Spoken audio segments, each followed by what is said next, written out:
আসসালামু আলাইকুম। সবাইকে স্বাগত জানাচ্ছি আমার দেশ টপ নিউজে। সঙ্গে আছি তাহমিনা তাসির। শুরুতেই জানিয়ে দিচ্ছি সংবাদ শিরোনাম। বীর মুক্তিযোদ্ধা ও শহীদ পরিবারের সম্মানী ভাতা বাড়ল। মিরপুরে যুবদল কর্মী হত্যা, 25 লাখ টাকায় 4 শুটার ভাড়া করেন হাফিজ। রাজধানীতে আইইডি উদ্ধার, নতুন করে নিরাপত্তা উদ্বেগ।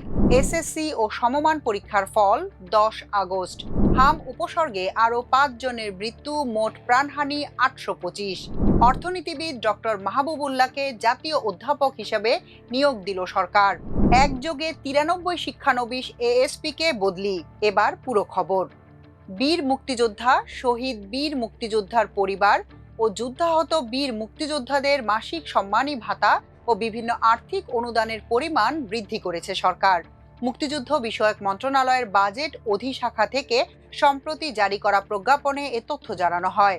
নতুন হার অনুযায়ী বিভিন্ন শ্রেণীর মুক্তিযোদ্ধা ও তাদের পরিবারের জন্য মাসিক সম্মানী ভাতা, উৎসব ভাতা, চিকিৎসা ভাতা, মহান বিজয় দিবস ও বাংলা নববর্ষ উপলক্ষে বিশেষ অনুদান বৃদ্ধি করা হয়েছে। এর সুবিধা 2026 সালের 1 জুলাই থেকে কার্যকর হবে। শহীদ বীর মুক্তিযোদ্ধাদের পরিবারের জন্য ভাতা ও অনুদানের পরিমাণ উল্লেখযোগ্যভাবে বৃদ্ধি করা হয়েছে।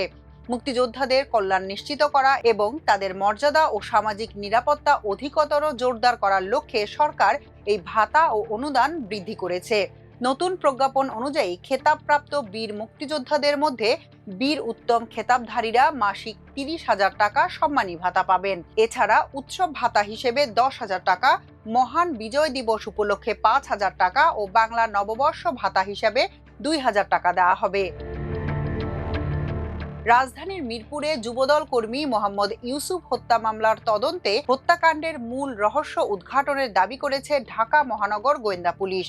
সংস্থাটির দাবি, কাফরুল থানা যুবদলের সদস্য সচিব হাফিজুল ইসলাম বাবুকে হত্যার উদ্দেশ্যে 25 লাখ টাকার চুক্তিতে মাগুরা ও ঝিনাইদহ থেকে 4 পেশাদার শুটার ভাড়া করেন কাফরুল থানা স্বেচ্ছাসেবক দলের যুগ্ম আহ্বায়ক হাফিজুর রহমান হাফিজ ওরফে সিএনজি হাফিজ। তবে পরিকল্পিত ওই হামলায় লক্ষ্যভ্রষ্ট হয়ে নিহত হন যুবদল কর্মী মোহাম্মদ ইউসুফ। এ ঘটনায় এখন পর্যন্ত 8 জনকে গ্রেফতার করা হয়েছে।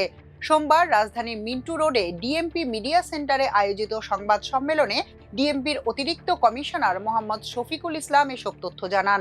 গ্রেফতার ব্যক্তিরা হলেন চঞ্চল, জিহাদ মোল্লা, জিয়ারুল মোল্লা, মাসুম বিল্লাহ, নাহিদ হাসান, আবির হাওলাদার, আলী হোসেন ও শাফিন আহমেদ। ডিবি জানায়, গত 23 জুলাই কাফরুল থানার ওপেক্স গার্মেন্টসের দক্ষিণ পাশের লিং রোডে সশস্ত্র দুর্বৃত্তদের গুলিতে যুবদল কর্মী ইউসুফ নিহত হন। এ সময় সবজি বিক্রেতা নালাম সর্দার ও মনির হোসেন গুলিবিদ্ধ হয়ে আহত হন। হামলার পর পালানোর সময় স্থানীয় জনতা অস্ত্রধারী চঞ্চলকে অস্ত্রসহ আটক করে পুলিশের হাতে তুলে দেয়। তদন্তে ডিবির দাবি, স্থানীয় ময়লার টেন্ডার, ফুটপাতের দোকান, ব্যবসা এবং একটি টিনশেড বাড়ির দখলকে কেন্দ্র করে সিএনজি হাফিজের সঙ্গে কাফরুল থানা যুবদলের সদস্য সচিব হাফিজুল ইসলাম বাবুর দীর্ঘদিনের বিরোধ ছিল। সেই বিরোধের জেরে বাবুকে হত্যার পরিকল্পনা করা হয়। ডিবির ভাষ্য অনুযায়ী গত 29 জুন প্রথম দফায় হত্যা চেষ্টা চালানোর প্রস্তুতি নেওয়া হলেও অস্ত্রে মিসফায়ারের কারণে তা ব্যর্থ হয়। পরে 22 জুলাই অভিযুক্তরা ঢাকায় এসে মিরপুর 2 এলাকার একটি হোটেলে ওঠেন এবং 23 জুলাই রাতে পরিকল্পনা অনুযায়ী হামলা চালান। রাজধানীর মতিঝিল মেট্রো রেল স্টেশনের নিচে ছাতার ভেতরে লুকোনো একটি তাজা ইম্প্রোভাইজড এক্সপ্লোসিভ ডিভাইস আইইডি উদ্ধারের পর ঢাকা জুড়ে নিরাপত্তা নিয়ে উদ্বেগ তৈরি হয়েছে। সম্প্রতি রাজধানীতে হামলা ও বিস্ফোরক উদ্ধারের ঘটনার ধারাবাহিকতায় এটি সর্বশেষ ঘটনা।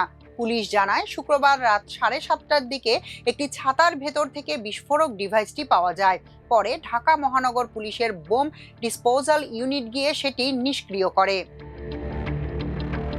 চলতি বছরের মাধ্যমিক স্কুল সার্টিফিকেট, এসএসসি ও সমমানের পরীক্ষার ফল আগামী 10 আগস্ট প্রকাশ করা হবে। শিক্ষা মন্ত্রণালয়ের সচিব আব্দুল খালেক বিষয়টি নিশ্চিত করেছেন। সারা দেশে হামের উপসর্গে গত 24 ঘন্টায় আরও 5 জনের মৃত্যু হয়েছে। এ নিয়ে হাম ও হামের উপসর্গে প্রাণহানি বেড়ে 825 জনে দাঁড়িয়েছে। সোমবার স্বাস্থ্য অধিদপ্তরের হাম বিষয়ক নিয়মিত প্রতিবেদনে এ তথ্য জানানো হয়েছে। প্রতিবেদনে জানিয়েছে, গত 24 ঘন্টায় নিশ্চিত হামে কারো মৃত্যু হয়নি। তবে হামের উপসর্গ নিয়ে 5 জনের মৃত্যু হয়েছে, আর নতুন করে হাম ও উপসর্গের রোগী 1105 জন। প্রখ্যাত অর্থনীতিবিদ, শিক্ষাবিদ, রাজনৈতিক বিশ্লেষক এবং 60-এর দশকের ছাত্রনেতা প্রফেসর ডক্টর মাহবুবুল্লাহকে জাতীয় অধ্যাপক হিসেবে নিয়োগ দিয়েছে সরকার। নিয়োগের তারিখ থেকে আগামী 5 বছরের জন্য তিনি এ পদে নিয়োগ পেয়েছেন। সোমবার শিক্ষা মন্ত্রণালয়ের মাধ্যমিক ও উচ্চ মাধ্যমিক বিভাগ থেকে জারি করা এক প্রজ্ঞাপনে এ তথ্য জানানো হয়। প্রজ্ঞাপনে বলা হয়েছে, জাতীয় অধ্যাপক হিসেবে দায়িত্ব পালনকালে তিনি সরকারি কর্মকর্তা হিসেবে বিবেচিত হবেন না।